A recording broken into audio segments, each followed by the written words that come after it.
It's Lucy Litch, and this is Tiny House Conversations. It's the Australian-based podcast where I interview experienced tiny houses, tiny builders, and adventurers in the tiny world so you can discover how to create, build, and transition into tiny life.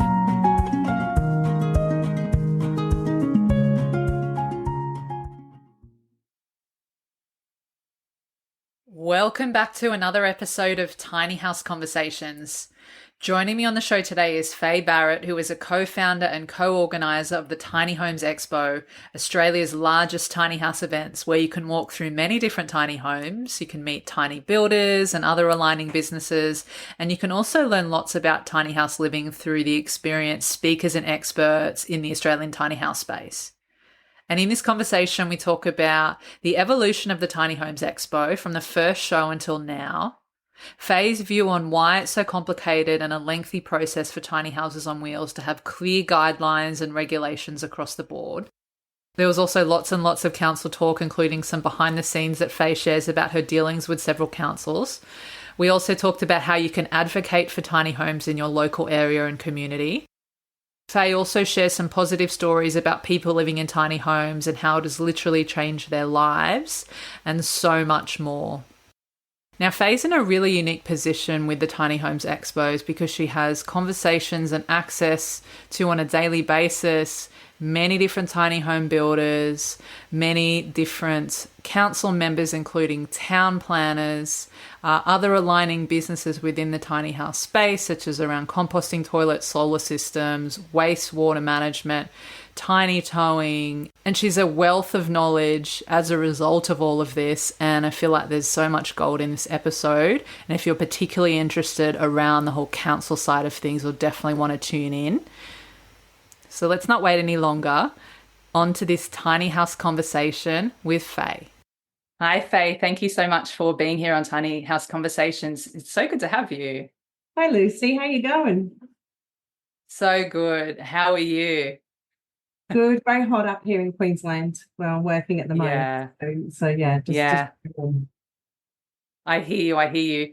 Now, before we started recording, I was saying to you that I've wanted to talk to you for ages. I wanted to talk to you back in season 1, probably a couple of years ago, right? So I'm so excited that we're able to make this happen today.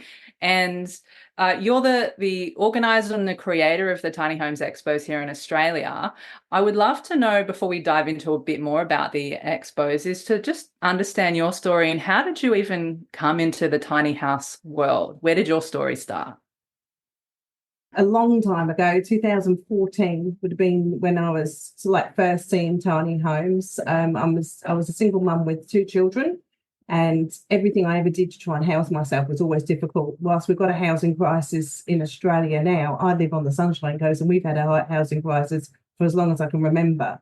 And so I came across them quite a while ago, but I happened to work for a really good friend of mine, Lance, who is an event organiser, and he had this company, he still does, called Big Boys Toys. And I was like marketing for him.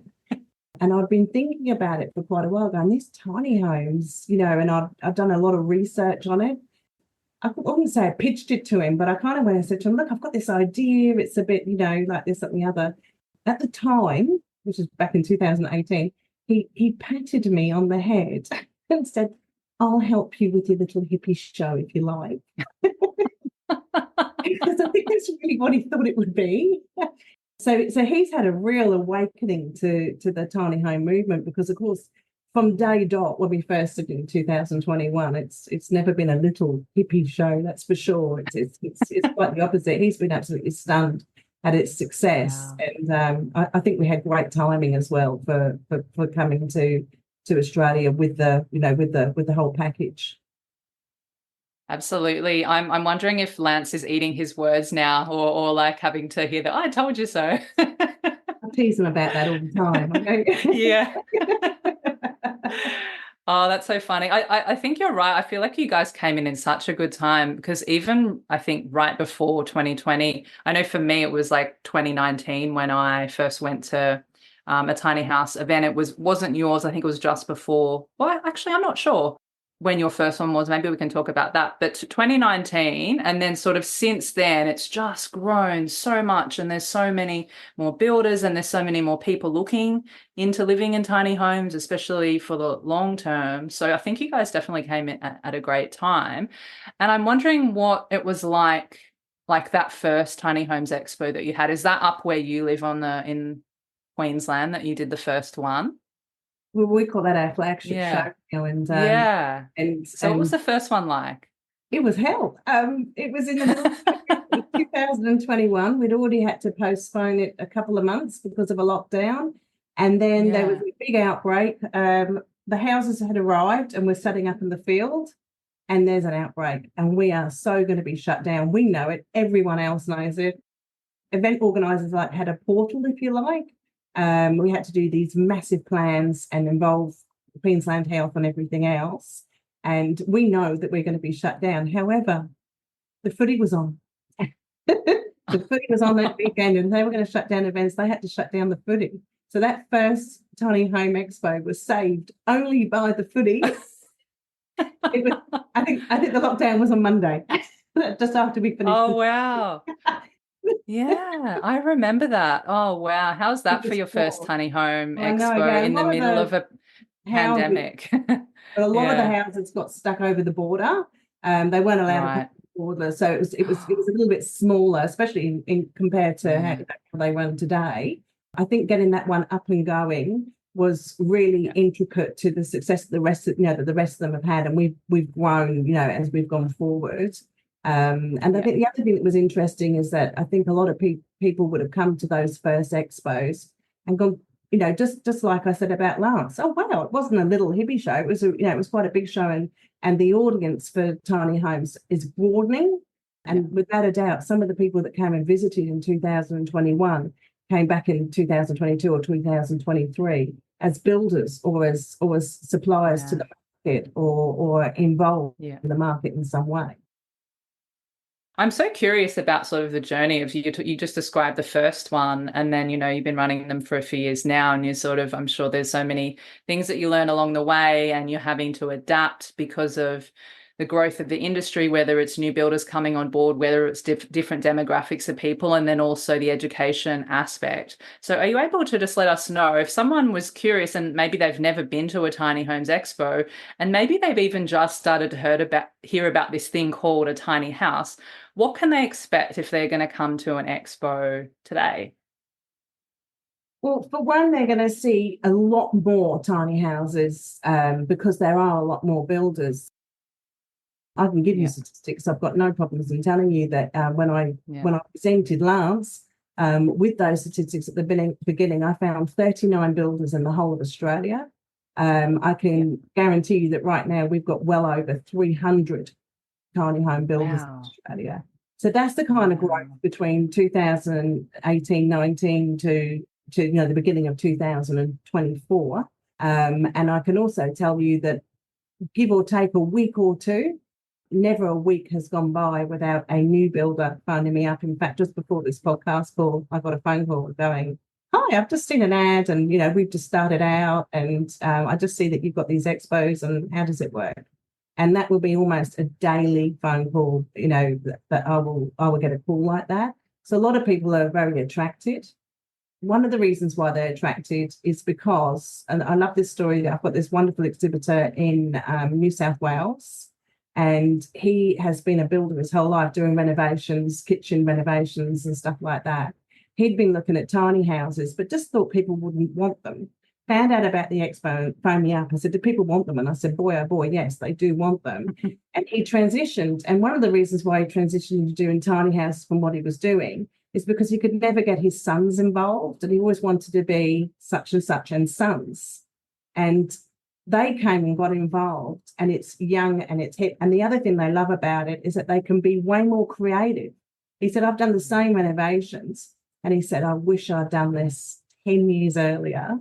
And he comes to all the, I think he's a New South Wales person, so he comes to all the New South Wales ones, and his sons are involved as well.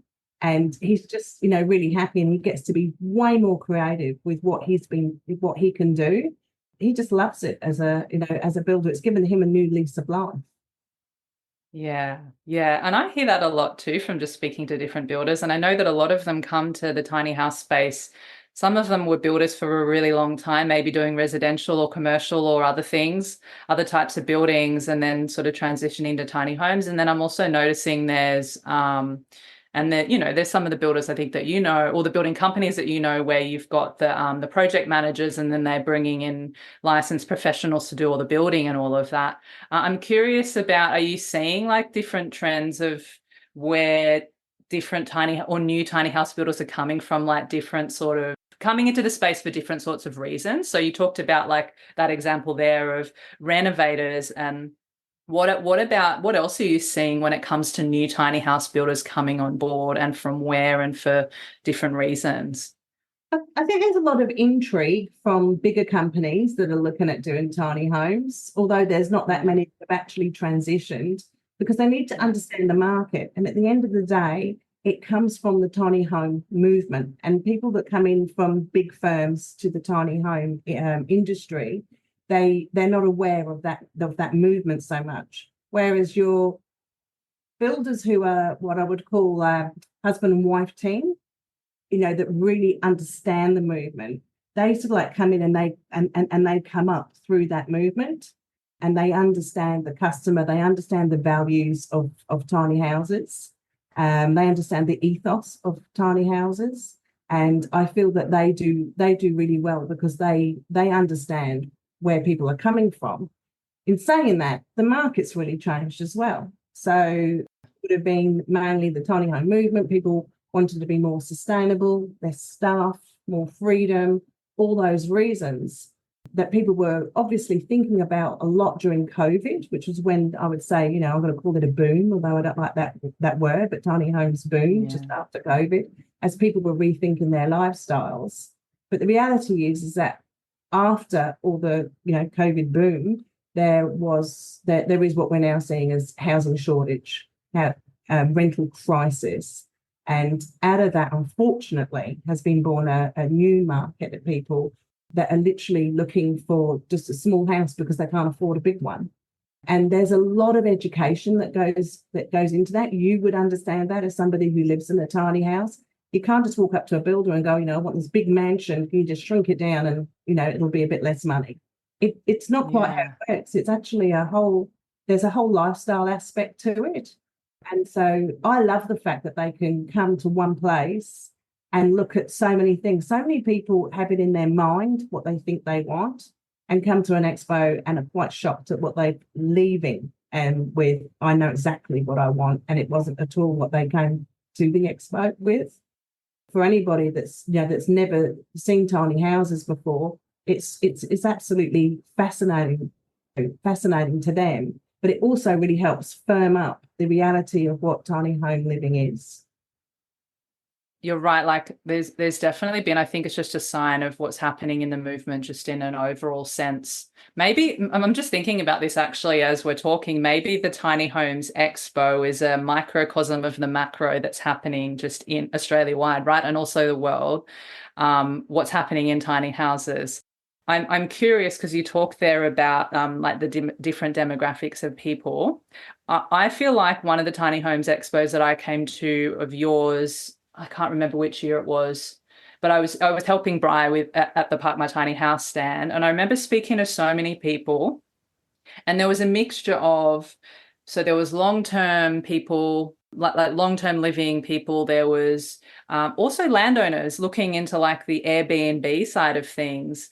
But now, of course, we're seeing, as what you mentioned before, there's more need and necessity for long-term living, and a wider demographic of people are looking at tiny homes that maybe weren't before, or that didn't know that it was an actual option for them, and they're doing it out of necessity. So I'm curious sort of what you're seeing when it comes to the attendees of people wanting to live in a tiny home versus even landowners wanting to offer a space for someone to live in a tiny home or to park their tiny home. Do you know, like, have a rough idea, or is that sort of hard to gauge? It is hard to gauge. I do know, speaking to builders, that tiny homes built for Airbnb sell well. There you go.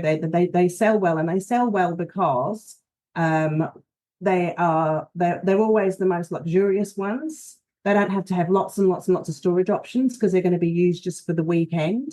And so they can really, really look good. And people certainly come to the expo with the idea of doing that. The issue that I have, because some people are like, oh, Airbnb, it's almost like it's becoming like a bit of a dirty word. But the reality is that the councils are what made that so easy. The councils have made it very easy for someone to come and buy a tiny home for Airbnb purposes, set up, no problems at all. No one's living in it full time. So they can have their temporary starters, which is what the councils seem to be putting on a lot of councils seem to be putting on tiny houses. So it's very easy for them. For the person that wants to live in a tiny house, it's actually harder. And in the situation that Australia is in right now, that's pretty disgusting. That they're making it easier for more Airbnb and not for people that physically want to live in them long term. And that's something I think that needs to be addressed with the advocacy for sure.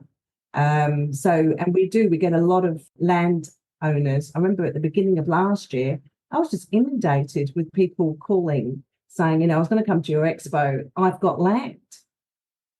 Something where you'd think it would be difficult to get somebody. People really do want to, they want to be part of it, and they've got a house and they've got plenty of land, and they're more than happy to have a tiny house on their land. I know just from my local community notice boards outside of the tiny home world that a lot of people are more than happy to rent and share land to do tiny home setups. I think that's brilliant. Yeah, I do too. And there's no shortage of land across our beautiful country, right? It's just an uneven distribution of it. And such a great use of it in many ways too, where we could have so much more housing, right? And just to circle, so I want to bookmark the council thing. We're definitely going to come back to that. But I would love to just go back to, so we're talking about specifically at the Tiny Homes Expos. I'm curious these days, I know that the amount of display homes you have might differ depending on the location, where it is and just what's happening at the time. But in general, if someone was to come to a Tiny Homes Expo, how many display homes can they potentially see? A smallest expo usually is one that we go to that would be like the first time we've ever been to that area. So South Australia, for instance, we only had about 24, I'm going to say. I could be off by one or two, but I think it's 24 buildings were there. And that very first Tiny Home Expo that I talked about, because 9 of them were stuck over the border, I think we only had 19 there. Whereas this year in Brisbane, we had 64. And I believe in the very next one, Mornington Tiny Home Expo, I think the last count, I lost count, but I believe it's sitting at 54. Wow, that's 54 great. in New South Wales, 2023. Regional shows like Toowoomba and Fraser Coast, they will probably have about 30. So usually between 30 and then all the way up. It's a good. One of the things that people wouldn't know that I do is I have a sheet, and I call it the mix, and I try and make sure that I have a good mix of houses. There'll be some modulars, there'll be some imported prefabs, there'll be tiny houses on wheels, there'll be tiny houses off wheels, and an element of DIY as well, so a frame and a trailer, and that way. I think variety is really what I want to make sure that I get. If rather than just have all the same things, just one after the other, and there's not a lot of difference, because some of those, particularly the imported prefabs, they would all just be the same. You just have rows and rows of them. So we limit how many of those, for instance, can come to the expos. We just have some of them representing prefabs. But, try and keep the variety up rather than just as many houses as we can possibly get. But we do have to get a certain amount of houses, because otherwise, how many houses there are depends on how many people we can let through the gate. Otherwise, we're just going to end up with a great big queue session and everyone's going to be kicked off. Yeah, I think that's fair to the builders that are there too, because obviously, like, tiny home builders, they are technically in competition with each other. Although one thing I've found that's really beautiful, and you probably agree because you're there all the time, but they're all very collaborative and supportive of each other at the same time. At least most of them are, right? My experience of that. And that there's enough for everyone anyway. Like every builder has a different style, different experience, different focus on what they offer, and all sorts of things. So I feel like there is something for everyone. But I really like that you try and bring that variety for people. And I have also seen like there's other things, other businesses there, and vendors that also have businesses related to tiny homes. So whether it's like solar trailers, and I've seen other yeah, maybe you can let us know a bit about some of those other businesses that people might see, that they're composting toilets and other things too. The toilets are really interesting because when I first started doing the Tiny Home Expo, I told friends and I said, "Oh, I'm going to do this expo. It's the Tiny Home Expo." Where'd you go to the toilet? That's all I ever got asked was about toilets. And I remember thinking, gosh, I better get some toilets to this expo because it's all people seem to want to know. Um, and so I've got composting toilets and incinerating the incinerator toilet. The Cinderella comes to the expos as well. I think that's really important because there's an element of off grid with tiny houses. Not all of them are off grid, we know that, but I think it's definitely worthwhile having off grid elements to your tiny homes, and you just got ease of where you're going to put them. And so we've always got solar toilets, but there's more. There's land finding services, and usually around the speaker area, I try and put things. For instance, we've got the more co-housing community that they'll be coming and giving out information about co-housing, where they have a village of, I think it's not just tiny houses that they have at their village. But so those are really interesting people to speak to. And I think people come in, they see the houses, they go, wow, and they want to go and see all the lovely houses. And they forget that around the speaker area, there are information stores that are really helpful. And you could find your people there. You really could find the thing that you haven't been thinking about. And there's gold nuggets there. They're never hard to find. They're usually up around wherever the speaker area is. Then we're getting more and more people that got supplies that they think would be useful to people that are buying tiny houses. But also what I'm hoping to get a little bit more of, but we're getting there, is more DIY. Some people would like to DIY. That's your trailers, your frames, cladding, and we have bathroom companies where you can slot a whole bathroom in. More of that is coming on board. The folding staircases and ladders, they're coming to New South Wales Expo. So it's picking up traction along those lines as well, which will be interesting to see as it goes forwards. Oh, the folding staircases and ladders, that's great. Yeah. And what about, do you want to let people know just a bit more about like the speaking aspect of it? Because it is that there's a big educational aspect too, and there's speakers that are on all day. So some of the different topics that people might expect to learn about through the speakers that are there.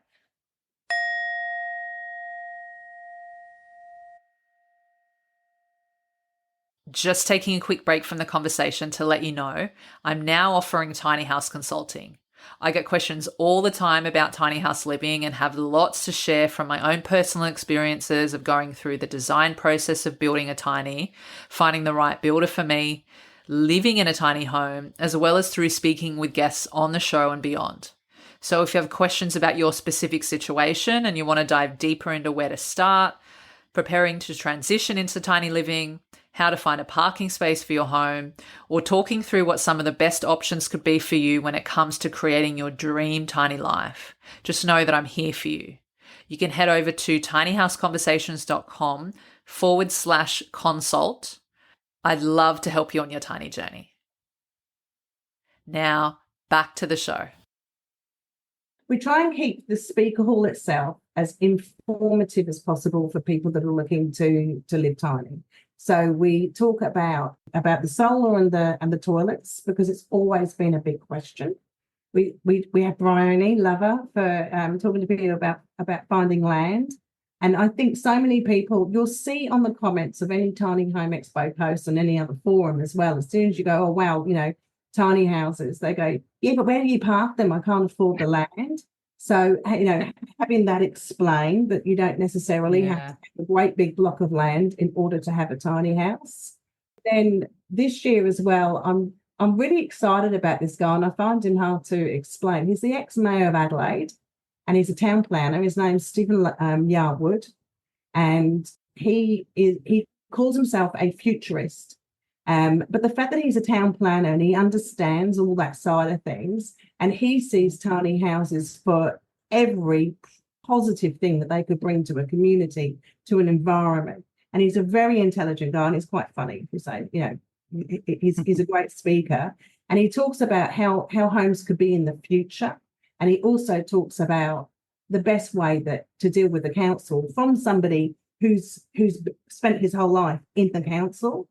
And I think it's a really good insight. So he's exciting. And then, of course, you can't forget Elle Payne. She is the co-founder of the Australian Tiny House Association, but she also lives tiny. She's got an incredible story, and she's been on a big journey. And I should imagine there's few people in Australia that know more about tiny houses from top to bottom than she does. She's always on stage giving insights into her journey as well. But most people, they might miss all of these talks that are up on stage because they've come around to come and see all the houses. And I always say to them, come at the end of the day. I think it's about 3:00. Don't quote me on the exact time. But if you come about 3:00, we do a Q&A session, and people can walk up and ask anything they like. And there's usually a panel of 3-4 people. And if we didn't have the answer, I could guarantee you that afterwards I could tap them on the shoulder and say, I know someone that you could get that answer from, that's within the industry. So it's really helpful for those people that are really researching what they're doing. The talks are invaluable. Yeah. And I think you do really cover a lot of the most common questions or common areas that people are asking about or would need to know about. So you mentioned the solar, composting toilets. There's the grey water as well, linked to the composting toilets, the parking space. There's also tiny finance and insurance, right? And then there's the regulations. There's all these key areas, but I feel like going to an expo like that, you guys seem to cover it quite well. And speaking of, so you talked about the town planner there, and I know that you have dealings with different council members and just an awareness of what's happening just in a general sense, and also in your local council and all of that.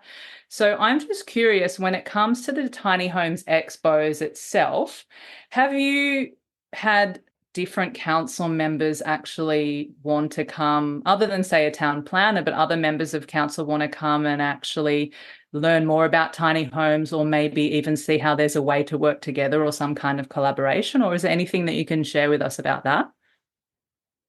I can. It's a little bit comedic. So I've had councils call me and say, we'd like to come to your Tiny Home Expo, and can you give us, there on stage? We're going to do a talk, this, that, and the other. And I'm like, oh, great. I think you're tiny home friendly. And they're like, yeah, we're tiny home friendly. That's great. And then I've come off the phone and gone, oh, this is fantastic. The council's going to come and they're going to be able to give a great talk to all the people for their area. And this is going to be, this is going to be great. And then they've sent me an email and attached their legislation. And it starts with those are tiny houses above 60 square metres. They don't even know what a tiny house is. And I can tell you that the majority of councils I speak to are exactly the same. They don't know what a tiny house is. They also behave like it just popped up in their faces yesterday. But we all know that, advocates have been advocating them for years and years and years. And so I get, I kind of phoned her back and I said, look, you're going to get stoned if you come up on my stage. I don't think my attendees are very much at all. And I pointed out all the reasons why. One of them is that they had I think they called it an aesthetics sheet that you have to abide by, and it talks about 400 mil eaves on the roof of the tiny house, and of course that would make the tiny house illegal for towing if it was on wheels. And they had a couple of other things in there as well, which would make the off-grid elements particularly hard, that didn't need to be particularly hard. the good news is that 14, under my recommendation, 14 of those council members came to the Tiny Home Expo as just general attendees to learn something. And it's pretty much, I've had another phone call.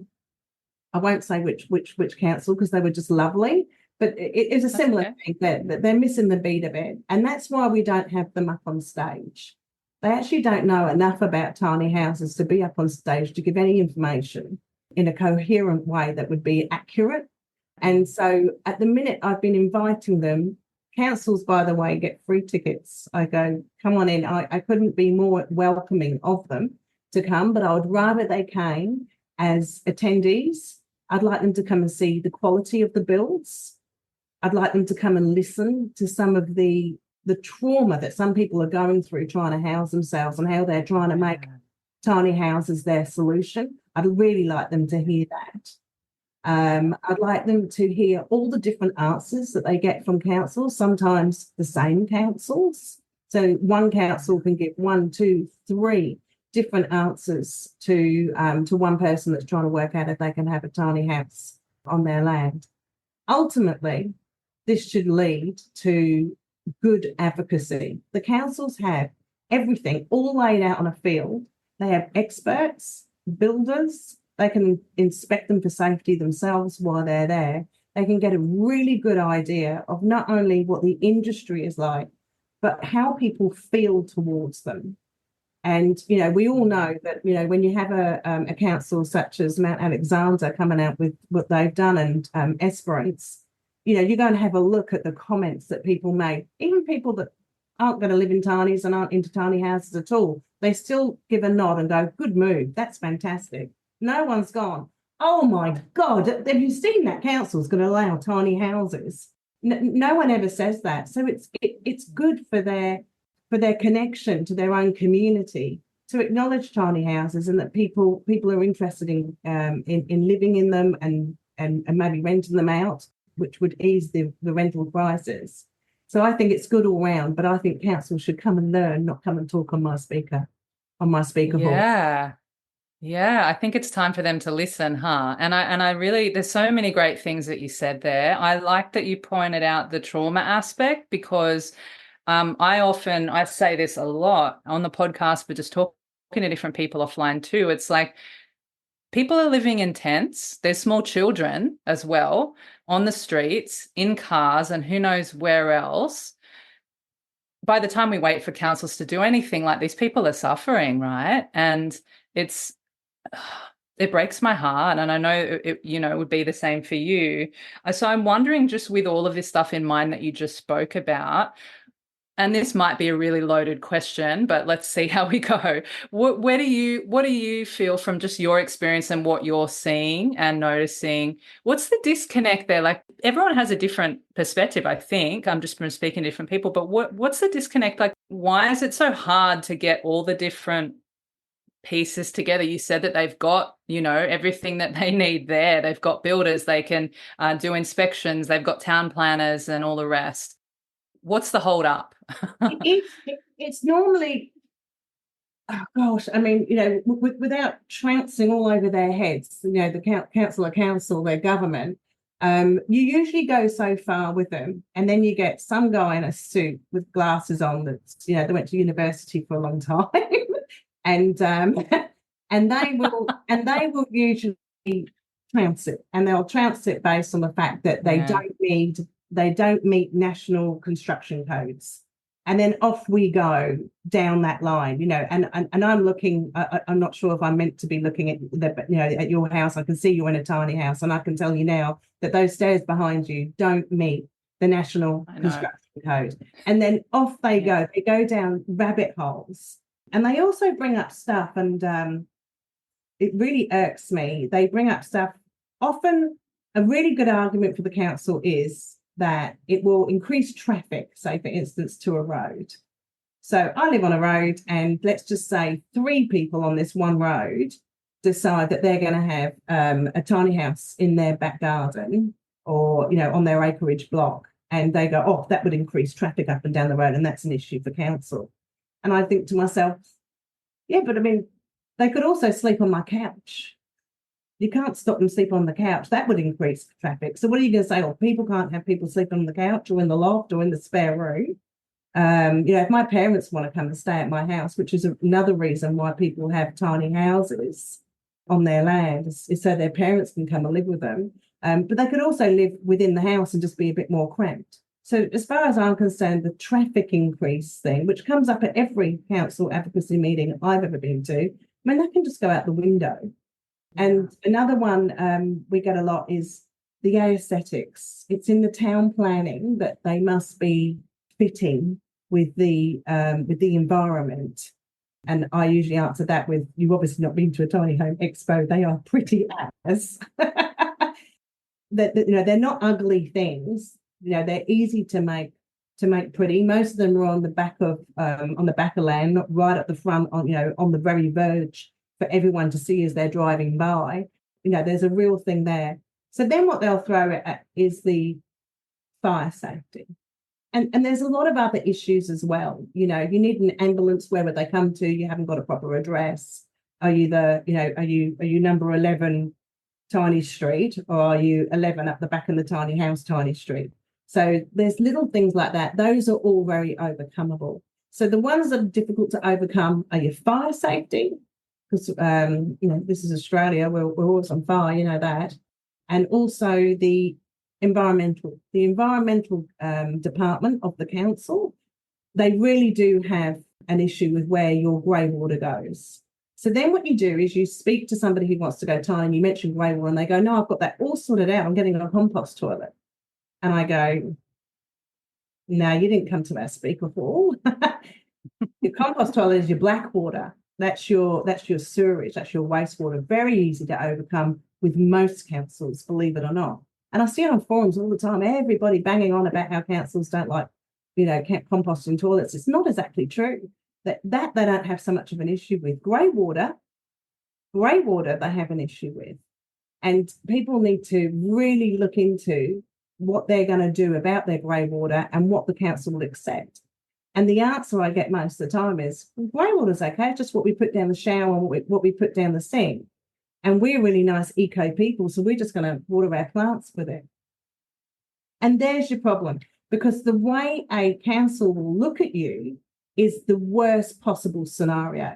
So when you talk to someone at the council about what you're putting down your shower and down your sink, they're thinking meth lab, the worst possible scenario. But you know that you use earth products that are good, and you're happy to put on their plants. You can't have that sprayed on the land. It can seep into the neighbours. It can cause problems with wildlife, and you really do have a problem there. You need to really think about that. Can you catch it and empty it, say, I wouldn't imagine it would be more than once every month, 2 months, into a proper, disposal place, maybe at the main house, if there's a main house where your tiny house is. People who are trying to get onto vacant dwellings will find this very difficult to get past unless they set themselves up to go fully on grid, and then you need a DA application. Get expensive, and they end up going, we may as well just build a normal sized house. It's not much more expensive. So that would explain why it's hard when people go, they want to buy land and put a tiny house on it. Those are your main blocks, that and fire safety. So come up with a fire safety plan. If a fire came through, I've got this in place, that in place, fire breaks, etc. The council don't want to be responsible for letting people put their tiny houses in areas and they all end up, cindered, and then they're all over a current affair saying what a terrible council they are. You can't kind of have it both ways. We have been to areas with our expo where we know that we're in an environment where the council aren't very tiny friendly. So if we were to get up on stage and say, we've spoken to such and such council, and you can have a tiny home for 30 days, which we all know is no good for people that are trying to live in them. Those are the ones on wheels, or you need a DA. However, I've had people come to that expo, talk to people and learn quite a bit about some of the advocacy work, and then reapproach that same local council that said no. And she'd spent a lot of money trying to get 2 tiny houses on vacant land through the council, and the council are just going, no, they're asking for a DA and, of course, a tiny house on wheels particular, can't necessarily get through a DA, certainly not with any ease. However, she then called me and asked something about what one of the speakers has said, and could I elaborate further? And I found her some legislation. She took that legislation back to that council, and they completely 180'd. And she now has 2 tiny houses in an area where everybody says, but you can't have tiny houses here. And I know of several others. I'm using that one because that was, even I said to her, lady, your chances are slim. And she's got 2 houses on vacant land in an area where a council doesn't allow tiny houses. So it's very difficult for us to get up on stage and go, you can't have tiny houses here, you can have them there. Because it's so specific to your situation, the land, the zoning. And I'll be honest with you, it's unfortunate, but it's kind of your job to educate them. In that situation that I just told you about, we ended up educating that council, and they went, I suppose when you put it like that, yeah, no, they are around. And she has physically got those houses on her land now as we speak. And she was at give up stage when she came to the Tiny Home Expo. Oh, that's such great news. And I guess that sort of highlights the inconsistencies, right? Like you can speak to the same council but get a different answer or a different result, or just different councils are enforcing different things. And then I get it. Like there is, look, it's no small job to try and sort of come up with this all-encompassing, these local laws, these state laws, these national laws. Like I can see it's such a huge job for something that is sort of taking on a life of its own, like how quickly tiny houses are growing. And I don't like to call it a movement, because it feels like when you say a movement, it's like this trendy thing, but actually it's not. It's just becoming a part of it's crossing into mainstream now, right? It's even coming into sort of more popular culture too. But it's very heartening to hear of stories like that you just mentioned. And I know that there are several, but then on the other hand, you also hear about the other side of things where people are getting pushed out of their homes, their small homes, whether it's a caravan, and even on family property too. I saw something the other day around the Labor government reconsidering caravans of a pensioner living on his own family's property. I can't remember what location that was in, but I feel like there's a lot of like inconsistencies everywhere, and it's just confusing and it's not clear. It can feel like an uphill battle, I think, sometimes, but I do like that there's also some positive things happening too. And I'm sure there's a lot of stuff happening that we don't even know that's happening. I think behind the scenes, from what I know, so by default, by running the expo, I've become an advocate, and I do speak to councils a lot, and I write a lot of submissions. I don't do it in a really official capacity, because firstly, I've got quite a potty mouth, and I'm quite convinced that if you put me in a room with some people, talking about but the traffic and the aesthetics, I would possibly end up punching somebody. I just get really annoyed, and I would swear a lot in those meetings. So I don't think anybody wants me to represent them. However, by being a bit feisty, I can give you another example. I spoke to a council that looked like they were going to change their legislation, and then they decided not to anymore. And in their decision not to, they just pulled it from their website as if it never happened. And I was a bit cross about this, because I'd kind of championed them as, being tiny friendly, and I phoned them up and had a long conversation with them. And I ended up by saying, well, look, it's really simple. I just championed you as being a tiny house friendly council. So can I just get it out there and yell at the top of my lungs that obviously you're tiny unfriendly? And they didn't like that at all. It was really interesting. Like, instead of saying, knock yourself out, we don't want it. None of them. 577 councils. You go and have a look at all their websites and see if you can find me one website that says we don't want tiny houses. That tells you a lot. So they don't want to be tiny house and friendly. There's a lot of elements around them, but in saying that, they also say, it's because of state, and it's not. It is a council by council decision. And that they're constantly safeguarding themselves against the trouble that they perceive may happen if they go ahead with tiny houses. But when you have people like Esperance, and there's another one which I forget the name of. Do you remember there's another one in WA? It begins with C. It's not coming to me. Oh, I No, thought that there was one in WA, two in Victoria, two in Surf WA. Coast, and Yeah, is the there second two? one I can't Okay. remember. It begins with C. I I can't remember can't either. remember it. Yeah. Then you've got Mount Esperance and very recently Surfshire Council in Yeah. Victoria. New South Wales is state driven. They don't necessarily each council don't necessarily, and it's also more complicated in New South Wales because they've got some overriding. They've got a disaster management plan, and there's also a rural one as well, which can kind of override what a council might say about it. So that can be a bit complicated. And Queensland is very much council to council to council, and they can be hugely different from one council to the next. It's still is a big grey area, but with those few that I've mentioned that are going ahead, I feel there will be slowly, not quickly, unfortunately, a domino effect where they go, well, look, let's try and do what, say, for instance, Mount Alexander has done, or let's try and copy what Esperance WA have done, and that's of course what I hope for. And I can tell you now, I would do a minimum of 4 submissions a day to councils and housing people and stuff like that. But it usually, like I say, it gets a bit feisty. I get my and when I type, I go, oh, I really shouldn't type that. And I have to delete stuff because I get angsty because I'm on the face of it. I went to South Yeah. Australia for an Adelaide Expo, used to people saying, oh my God, the houses are so cute. It was like a therapy session. Those Yeah. people had been bullied by their councils. And so I did, after that expo, I was traumatized having to listen to their trauma. They were doing the right thing, and they had councils going, oh, we don't see why we need to explain all these legal things to you lay people. Oh I mean, God. Yeah. they came with letters that they had from councils that I knew was incorrect information.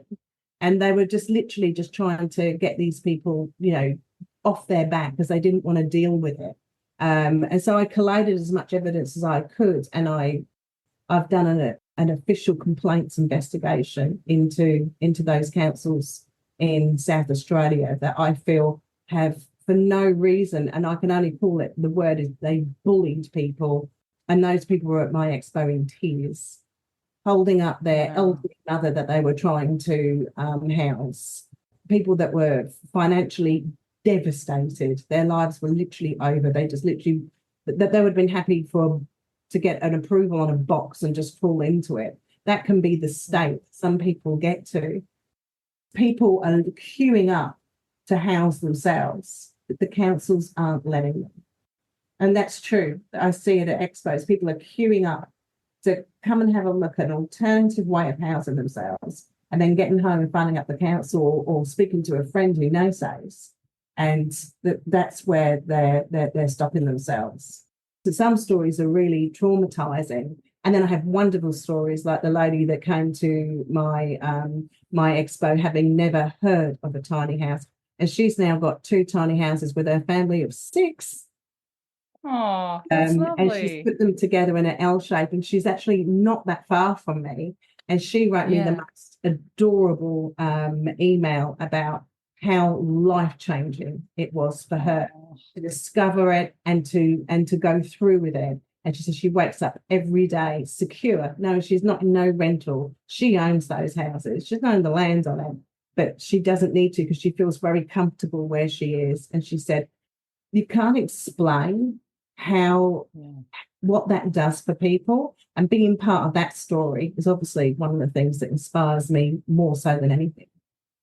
yeah. It makes it all worth it, doesn't it? And it is literally life-changing for a lot of people. I mean, also, I'm imagining that lady that you just mentioned, she's also able to be closer to family, right? You can have the family on the same Yeah, property, but they also have their own independence, and then you can see each other and be there for each other when you want to as well. And I think sadly there's a lot of separation or just hard times with having families living in far distances away from each other across the country or whatever it might be. for whatever, circumstances, but for tiny houses to be this intergenerational living type scenario too is such another beautiful benefit of it. So I had a guy yeah, call me and say, did I have any single level ones coming to the expo? Because he was thinking that maybe his parents could live in one. They were 90 something years yeah. old. Oh, And he brought them to the expo, and that son bought them one of the most stunning houses, the most expensive one at the expo, I can assure you. yeah. And they moved into that shortly after the expo on their son's land. He had 5 acres because he couldn't handle them trying to. They had acres and acres and acres of land, and all the kids had grown up in that house. And these people were really, really struggling to maintain that house, really struggling, but they didn't want to sell it because they've lived their whole lives there. And they didn't just want to sell it and go and move to some unit in an area that they don't know. So they're now living on the 5 acres with the son who can keep an eye on them in the bougiest, nicest tiny house you've ever seen in your life. And they're keeping the house, but it's going to be rented out and maintained and, and kept nicely. And they're as Oh, happy as pie. Every time I think of them, because I met them, and every time I think of them, yeah, they were just darlings. And I think of them in that gorgeous house. They just yeah. sitting there going, and living out their last years, not worrying about the trees, the mowing, the creeks, and everything else that they had going on their acreage property that was giving them trouble. Yeah. I think it's that quality of life as well in those later years is so important. So the fact that tiny houses has something, to do with that in a way is so beautiful to hear. So Faye, I feel like I could talk to you about all this stuff for like hours and hours, like probably the rest of the day. But I would love to just, I want to be respectful of your time, your time, and I'd love to just ask you a couple more questions, if that's okay, sort of around practical things that maybe people can do to get involved. So, like the first thing, if someone, especially you're talking about tiny house advocacy, because I know that you do a lot of that, and probably things that we don't even know behind the scenes. Someone's listening to this and they're going, whether they live in a tiny house or not, or they're just really supportive of this space, what are a couple of things they can do to advocate for it? So would it be a matter of being in contact with their local council to try and sort of, write these different letters that you're talking about? Or what are a few simple things that people can do tomorrow or, in the near future? Advocacy is like a big word, and you think Yeah. it's obvious is to join voices together, and Yeah. so that would be the ATHA. That's what the Australian Tiny House Association has been made Yeah. for. Never forget this. Advocacy is every person that ever phones up the council and goes, "Can I have a tiny house?" Advocacy is every email that they ever receive going, "Why can't we have tiny houses?" Advocacy is every submission made. Advocacy is every person that keeps knocking off those emails. Because what you do is you do one, and it's kind of like, I've done my bit, I've donated. Just keep going and keep asking the same question over and over again. Every phone call, every email that they get, they'll eventually have a meeting and go, somebody will put up their hand and go, look, I'm getting all these inquiries on tiny houses. Can we come up with a policy? That's how policies start, is when they get lots of inquiry. And I should imagine that the expo also helps with that, because people leave the expo enthusiastic and they run home and they phone the councils, and it boosts us up how many phone calls and how many emails and how much contact they get. And eventually that leads them to think to themselves, well, we really need to come up with a policy, and from there, hopefully people like the ATHA would come up with the actual guidelines that are best policy for that policy. But certainly every person that so much as makes a phone call makes all the difference. Yeah, we've got to keep talking about it, huh? In all the different avenues and educating people. And you're right, it reminds me of even just this supply and demand concept of like the more demand that there is, and we can think of demand as what you're talking about. We're simply inquiring about tiny homes. That's gonna, make that change, and that is gonna start to put pressure on, or at least make people start to look at this more seriously and not think, oh, just put in the too hard basket, or it's this thing that's, it's a trend and it's going to go away in a few years or whatever.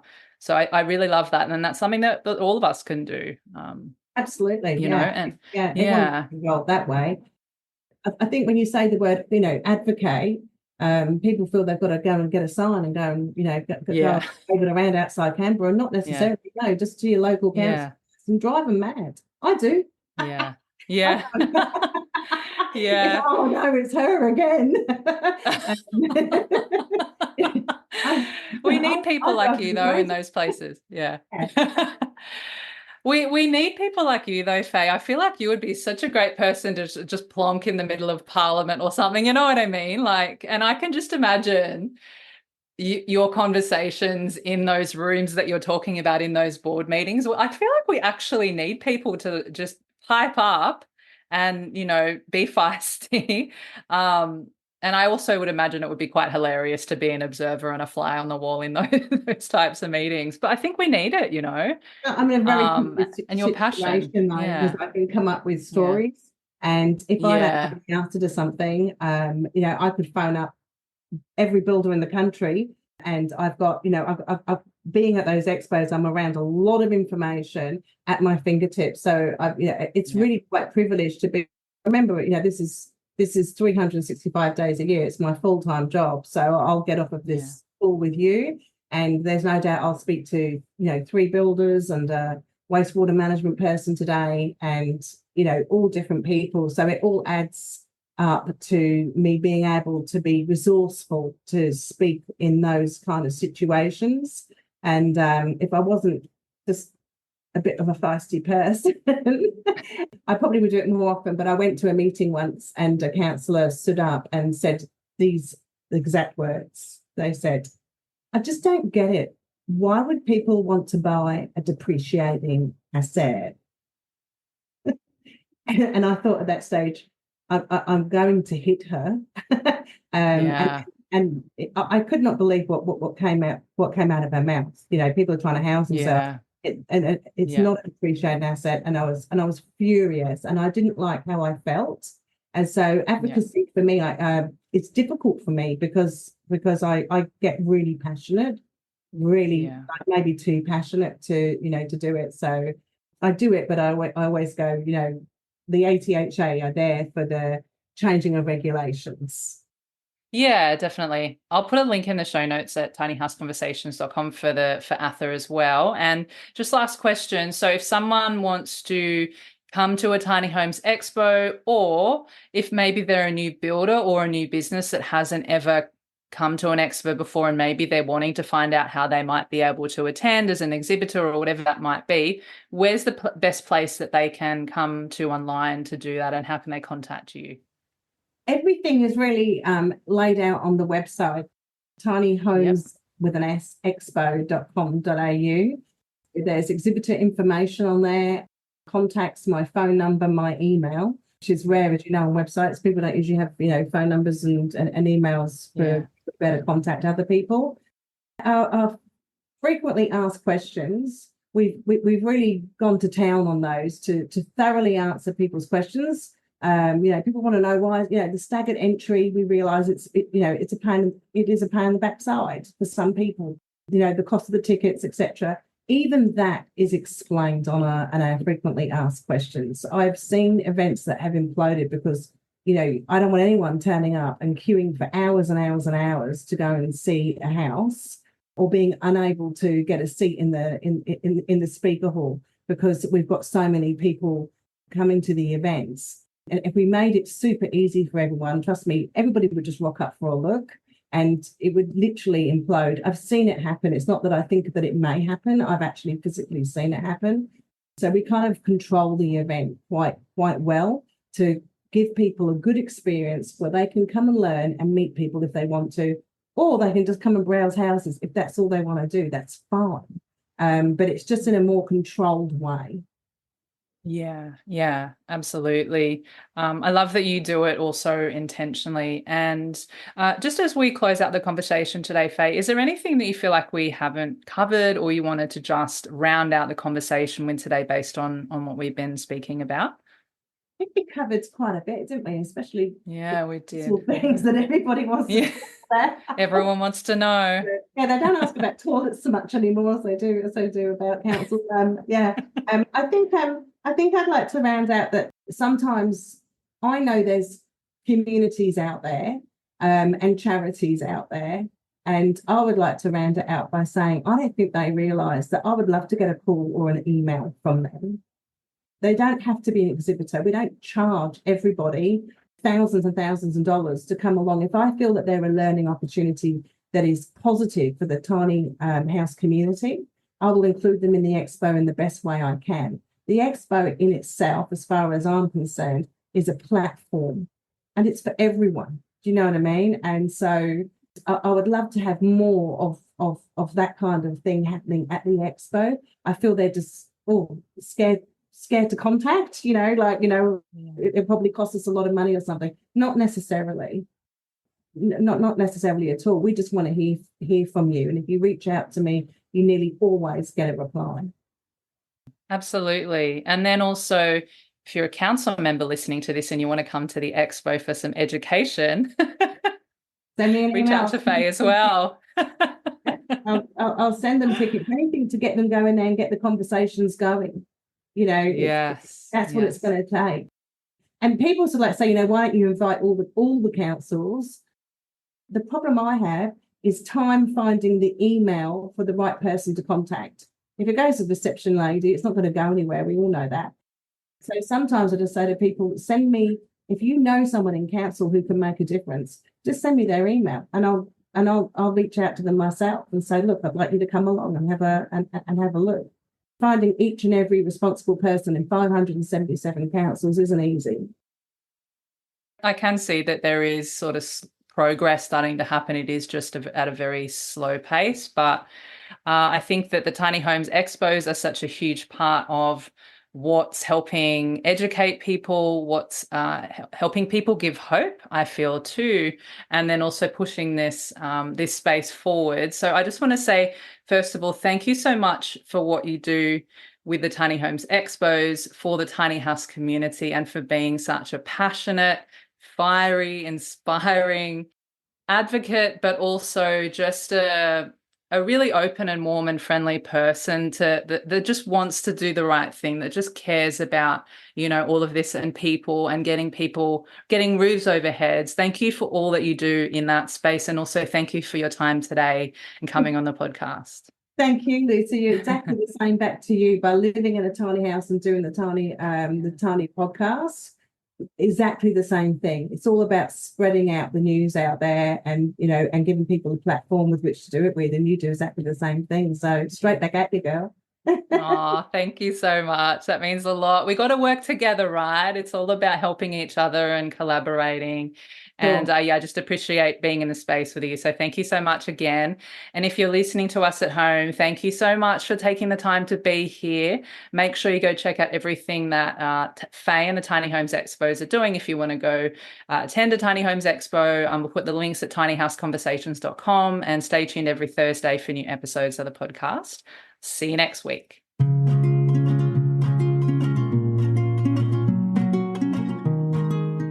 Thanks again for listening. And if you enjoyed the conversation today, you found it valuable, and you want to support the podcast, the best way you can do that is to share the love.